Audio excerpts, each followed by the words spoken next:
Hello everyone, and welcome back to Societal Socio.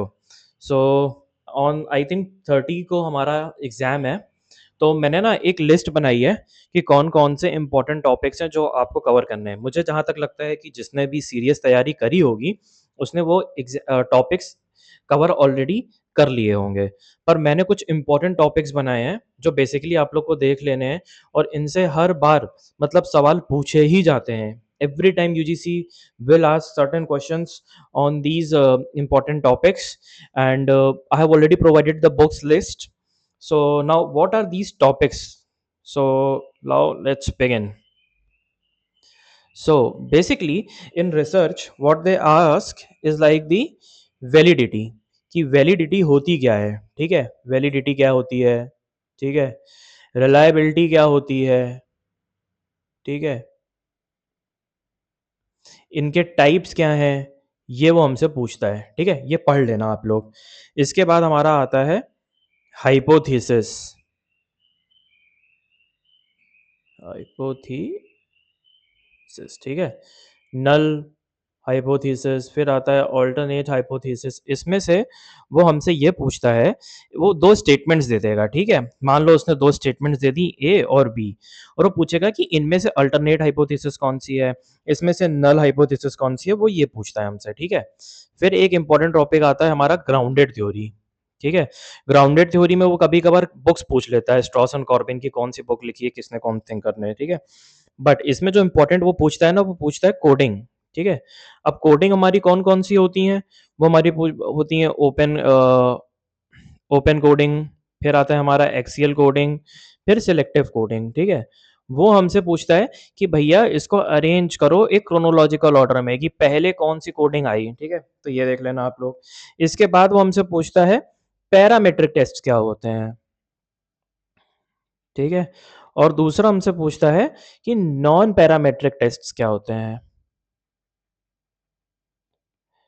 ये बहुत ही important है, देख लेना, क्योंकि ये यूजीसी पूछता है आप लोगों से। ठीक है, फिर आते हैं various types of SPSS tests. ठीक है, various types of SPSS test. अब ये जैसे कि आ जाता है तुम्हारा टी टेस्ट कब लगाते हैं, फिर तुम्हारा आ जाता है क्रॉन बैच अल्फा टेस्ट कब लगाते हैं, तो ये देख लेना आप लोग। उसके बाद आपसे जो क्वेश्चंस पूछे जाते हैं वो होते हैं स्टैटिस्टिक्स के, कुछ क्वेश्चन पूछे जाते हैं। ठीक है, स्टैटिस्टिक्स। अब स्टैटिस्टिक्स में वो तुमसे क्या पूछ लेगा, मीन मीडियन मोड। ठीक है, बट ये मीन हो गया, ये आपका मीडियन हो गया, और ये आपका मोड हो गया।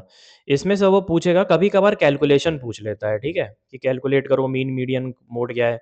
बट मोस्ट इंपॉर्टेंट थिंग ये है कि आपको इनकी कैरेक्टरिस्टिक्स पढ़ के जानी है। ठीक है, वो ये भी एग्जाम में पूछता है कि कैरेक्टरिस्टिक्स, और दे देगा आपको, मतलब स्टेटमेंट स्टेटमेंट रहेगी, मान लीजिए ए बी सी और डी।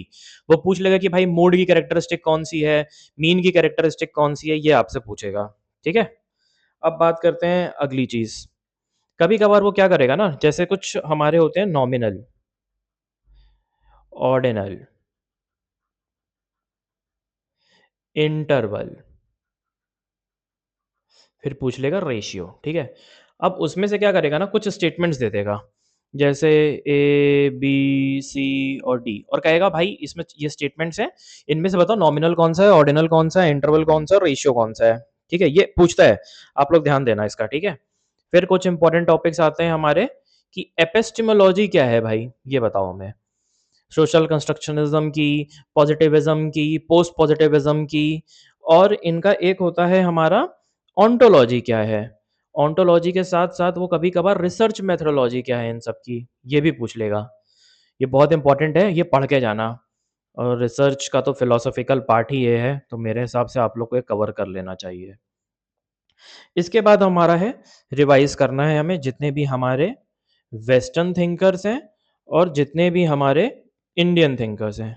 ठीक है, ये बहुत ही इंपॉर्टेंट है, इन्हें ज़रूर रिवाइज करके जाना, छोड़ना मत। इनकी जितनी भी बुक्स बाक्स हैं सब पढ़ के जाओ जितना है, वहाँ नहीं पता वहाँ तुमसे क्या पूछ लेंगे। फिर आता है हमारा urban sociology. Father of Indian urban sociologist कौन है, या वेस्टर्न के कौन है, इसमें हॉथरॉन स्टडीज़ क्या होती हैं, ये आपको पढ़ना पड़ेगा, और ये एग्ज़ाम में आपसे पूछता भी है। ठीक है, फिर हमारा आते हैं कुछ फेमिनिस्ट की एक मूवमेंट्स की एक वेव आई थी, ठीक है? फेमिनिस्ट मूवमेंट की वेव्स कि भाई फर्स्ट वेव, ठीक है?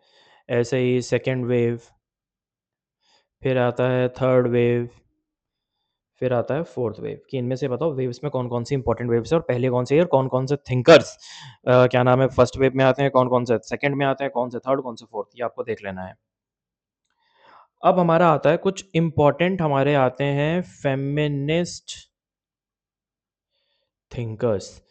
इन्हें ज़रूर पढ़ के जाना। जो भी हो इन्हें कवर करो किसी भी तरीके से क्योंकि हर बार इनसे सवाल पूछे जाते हैं। अब ये हैं कौन-कौन से? फॉर एग्ज़ाम्पल अ, सिल्विया वॉलबॉय, ये पढ़ के जाना, ये कौन है?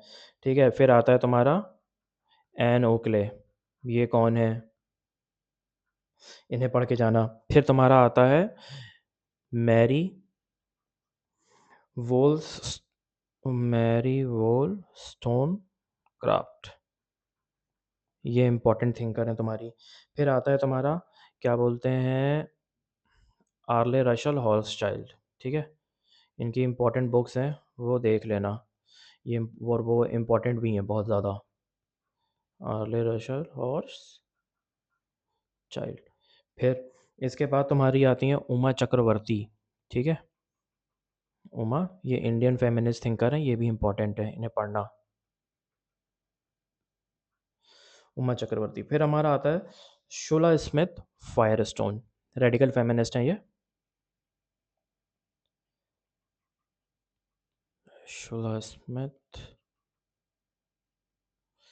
आजकल पता नहीं मेरे साथ क्या हो रहा है, मैं कुछ ना स्पेलिंग्स का एक शब्द भूल ही जा रहा हूँ, लिख ही नहीं पा रहा हूँ।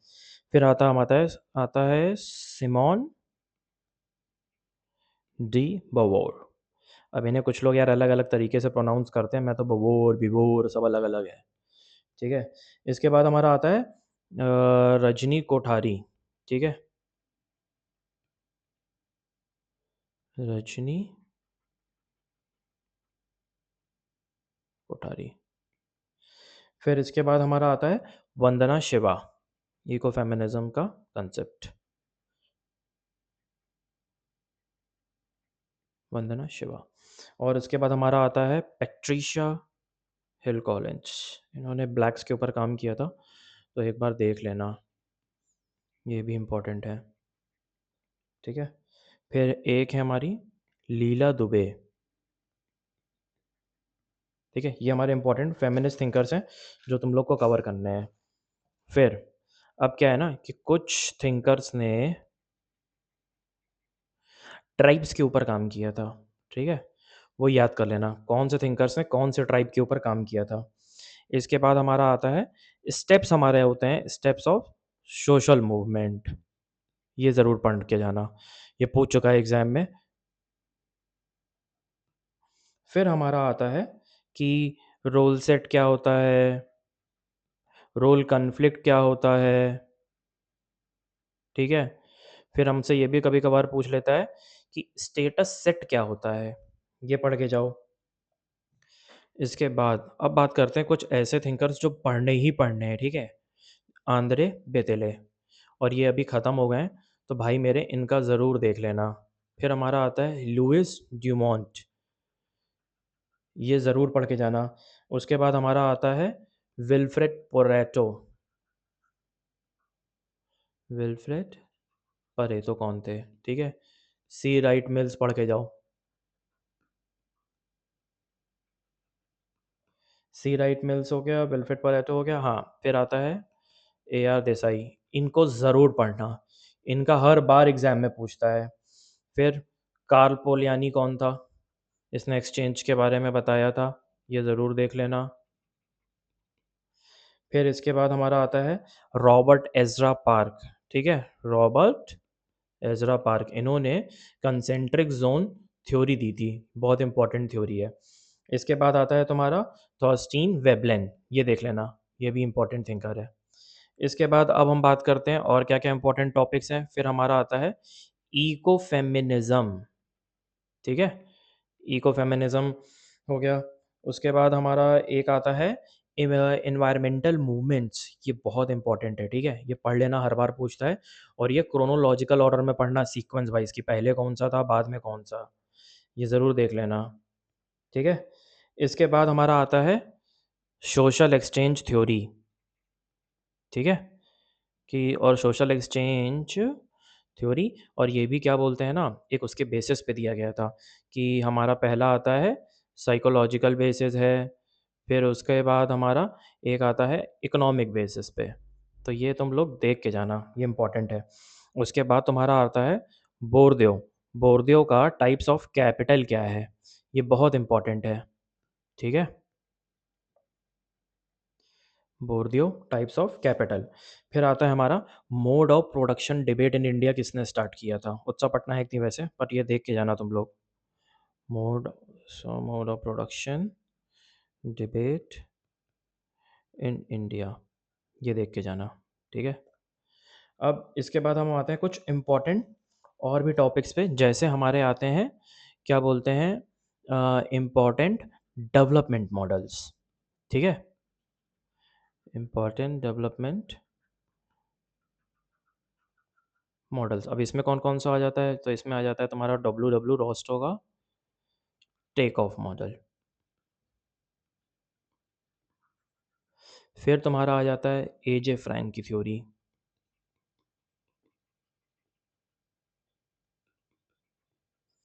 फिर इसमें तुम्हारा आ जाता है अमर्त्य सेन का कैपेबिलिटी अप्रोच।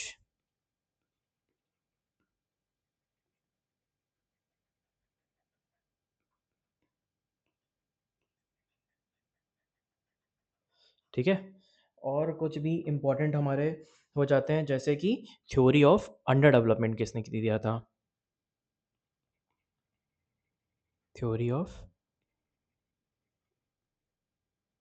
अंडर डेवलपमेंट, ठीक है? ये हो गए। अब हम आगे बढ़ते हैं, और भी हमारे कुछ इंपॉर्टेंट टॉपिक्स हैं, जिसे कहते हैं हम कंसेप्ट ऑफ वेलफेयरिज्म, किसने दिया था? ये बताओ पहले, ठीक है? Concept of welfarism. फिर इसमें हमारे आते हैं टाइप्स ऑफ अनएम्प्लॉयमेंट, कौन कौन से होते हैं, जैसे स्ट्रक्चरल है, फ्रिक्शनल है, डिस्गाइज अनएम्प्लॉयमेंट है, ठीक है? उसमें भी डिस्गाइज्ड अनएम्प्लॉयमेंट एक बार पूछ लिया था, कौन सा टर्म किसने दिया है डिस्गाइज्ड अनएम्प्लॉयमेंट, तो वो कौन था? जोआन रॉबिन्सन था, ठीक है? इन सब की मीनिंग्स भी देख लेना, क्या पता पूछे, ठीक है? इसके बाद हमारा आता है पोस्ट इंडस्ट्रियलिज्म क्या है, ठीक है? पोस्ट इंडस्ट्रियलिज्म एक तो टर्म है, और एक बुक दी है द पोस्ट इंडस्ट्रियल सोसाइटी करके, ठीक है? जो बुक है वो तो डैनियल बेल ने दी है, और जो क्या बोलते हैं तुम्हारा टर्म है वो शायद एलन टोविन ने दिया है। फिर हमारा एक आता है कंसेप्ट फुट लूज लेबर का, ये जैन ब्रीमन ने दिया है, ठीक है? Footloose labour. इसके बाद हमारा आता है इम्पॉर्टेंट कुछ टॉपिक्स हैं, जिसे हम कहते हैं जजमानी सिस्टम, ठीक है? अब जजमानी सिस्टम विलियम वाइजर का था, तो तुम लोग ये देख के जाना, और ये पूछता भी है एग्जाम में, ठीक है? उसके बाद हमारा आता है फीचर्स ऑफ कास्ट सिस्टम, ठीक है?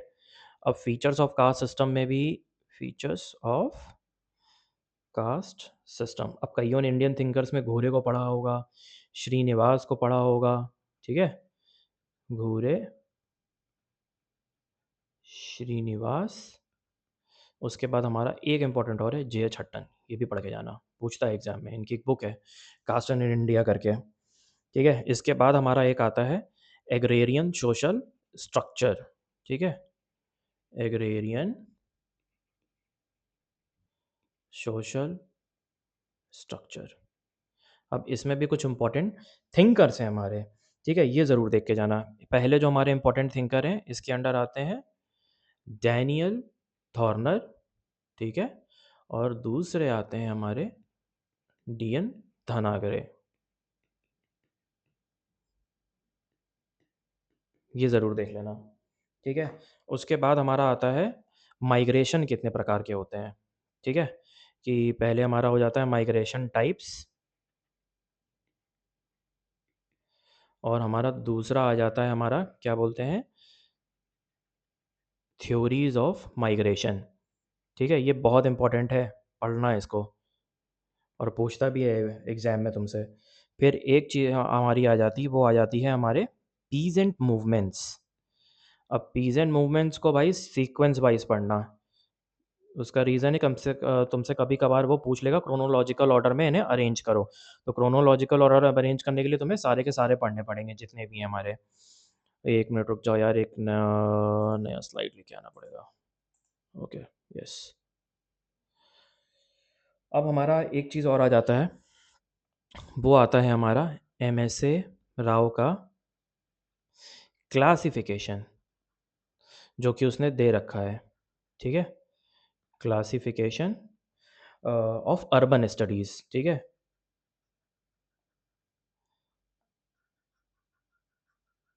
ये देख लेना तुम लोग, ये इम्पोर्टेंट है।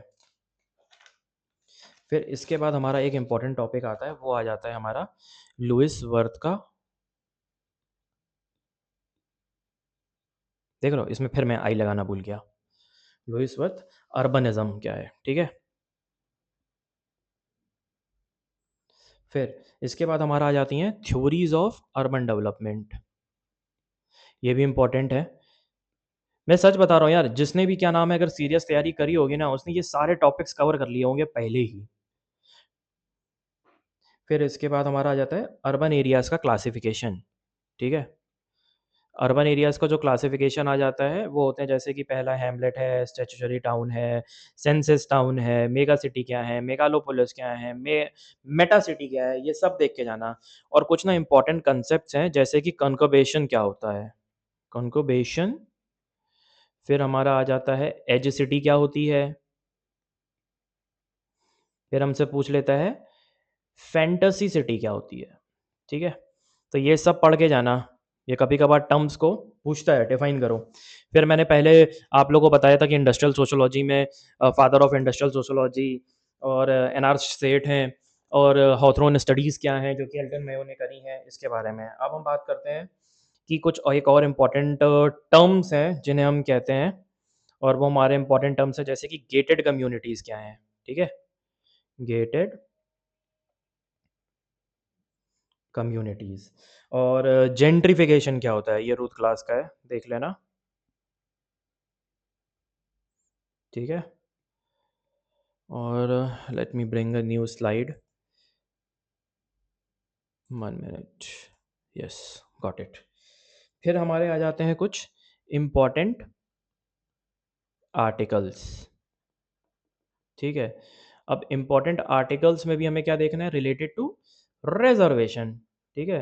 रिजर्वेशन से रिलेटेड कौन-कौन से इम्पोर्टेंट आर्टिकल्स हैं? For SC, for ST, then comes for OBC. इनके इम्पोर्टेंट आर्टिकल्स देख लेना। फिर हमारा आ जाता है 73rd and 74th amendment act, ठीक है? अब एक चीज़ का ये भी ध्यान रखना कि 73rd और 74th अमेंडमेंट एक्ट एक्ट के बनने के पहले भी कुछ कमिटीज़ बनाई गई थी। बलवंत राय मेहता कमिटी है, एल.एम. सिंघवी कमिटी है, इनको ज़रूर देख के जाना। फिर हमारा आता है कास्ट बेस्ड मूवमेंट, ठीक है? कास्ट बेस्ड मूवमेंट्स कौन-कौन से हुए थे, ये हो गया। फिर कंसेप्ट ऑफ सिविल सोसाइटी किसका है, ठीक है? फिर प्रेशर ग्रुप्स ग्रुप्स क्या होते हैं? इंटरेस्ट ग्रुप्स क्या होते हैं? ठीक है? फिर सिटीज़नशिप क्या है? इसके बारे में ज़रूर देख के जाना, ठीक है? अच्छा, अब एक चीज़ और, एक डायस्पोरा है, वो तुम लोग देख के जाना कि डायस्पोरा का किसने दिया है, उसका क्लासिफ़िकेशन किसका है, ठीक है? लेबर डायस्पोरा, विक्टिम डायस्पोरा, ये सारे टाइप्स हैं इसके, ये भी एक इम्पोर्टेंट कांसेप्ट है, ठीक है? अब बात करते हैं कि भाई ये इतने सारे टॉपिक्स हैं, कुल मिलाकर 41 टॉपिक्स हैं जो मैंने कवर किए हैं अभी अपने इसमें वीडियो में। मैं आप लोग को ये बता देना चाहता हूँ, जिसने भी सीरियस तैयारी करी होगी, उसने ये सारे के सारे टॉपिक्स पहले कवर कर लिए होंगे और एग्ज़ाम में जाने के पहले या कल या आज अपना रिवीजन ज़रूर कर लेना इन सारे इंपॉर्टेंट टॉपिक्स का, ठीक है? और finally best of luck for the examination. I know that you all will do very very well, who have prepared seriously. और एक बात याद रखना, जो लोग ये सोच रहे हो ना कि मैंने फॉर्म भर दिया है, अभी मेरी तैयारी अच्छी नहीं है, मैं एग्जाम देने नहीं जाऊंगा, ये सब मत सोचो। वहाँ पे कई लोग ऐसे आते हैं जो एग्जाम में बिना पढ़े लिखे आगे बैठ जाते हैं। आपका सिलेक्शन अगर आपने पढ़ा है तो आपकी सिलेक्शन गारंटीड है। अब बात करते हैं कि एग्जाम में क्या चीज़ें नहीं करनी है, ठीक है? वहाँ पे रहकर इधर-उधर नहीं देखना है, अपने कंप्यूटर पे ही फ़ोकस करना, कैमराज़ हर जगह लगे हुए हैं, ठीक है? पहले अपने दिमाग को शांत रखना है, ठीक है? Relax your mind. मेडिटेशन कर लो, जो भी कर सकते हो अपने दिमाग को शांत रखने के लिए, वो करो। फ़ोकस, ठीक है? फिर आता है, आप अब कोई भी नया टॉपिक नहीं पढ़ना है कि भाई यार मैंने ये नहीं पढ़ा, वो नहीं पढ़ा, नहीं, बिल्कुल भी नहीं। जो पढ़ चुके हो सिर्फ़ उसी का रिवीजन, और कुछ नहीं करना है, ठीक है? इसके बाद आता है हमारा कि आज थोड़ा अर्ली स्लीप, ठीक है? जल्दी सो जाना। देखो, नींद तो नहीं आएगी, बेचैनी भी होगी, एंग्ज़ायटी भी होगी, बट क्या बोलते हैं, इसको थोड़ा कंट्रोल करना, मेडिटेशन कर लेना या भगवान का नाम ले लेना, ओम नमः शिवाय कर लो, जिससे भी तुम्हें शांति मिलती हो वो करना। और दिमाग को जितना ज़्यादा शांत रख सकते हो उतना करना। अब देखो बाहर क्या है कि भाई गर्मी बहुत ज़्यादा है, ठीक है? तो अपना खुद का एक वाटर बॉटल और सिप करते रहना।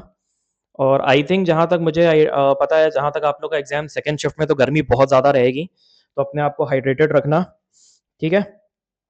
और टाइम मैनेज करना, ठीक है?